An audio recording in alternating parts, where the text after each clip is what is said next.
साबिक अमरीकी सदर डोनाल्ड ट्रंप पर इंतखाबी रैली के दौरान कातिलाना हमला, बाल बाल बच गए। ट्रंप पर हमला 2 अफराद ने किया, जिनमें से एक मारा गया, दूसरा जख्मी। वाकई में एक शख्स भी हलाक हुआ। ट्रंप पर 8 से 10 गोलियां फायर की गईं। एक गोली ट्रंप के कान को छूती हुई गुजरी, जिससे वो मामूली जख्मी हो गए।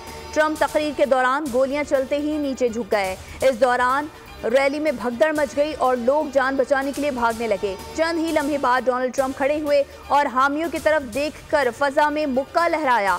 उस वक्त उनके दाएं कान पर खून के निशानात दिखाई दे रहे थे, जिसके बाद फौरन सीक्रेट सर्विस के एहलकार ट्रंप को अपने हिसार में लेकर मौके से रवाना हो गए। वाक़े के बाद रैली फौरी तौर पर खत्म कर दी गई।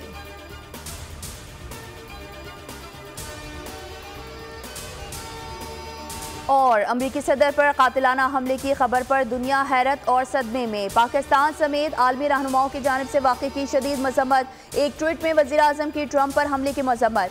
साबिक अमरीकी सदर की जल्द सेहतियाबी की दुआ। शहबाज शरीफ ने कहा, सियासी अमल में हर किस्म का तशद्दुद काबिल मजम्मत है। बरतानवी वज़ीर आज़म केयर स्टार्मर की साबिक अमरीकी सदर पर हमले की मजम्मत। ट्वीट में कहा, ट्रंप पर फायरिंग के दिल दहला देने वाले मनाज़िर पर हैरत ज़दा हूँ। मुआशरे में किसी भी शक्ल में सियासी तशद्दुद की कोई जगह नहीं।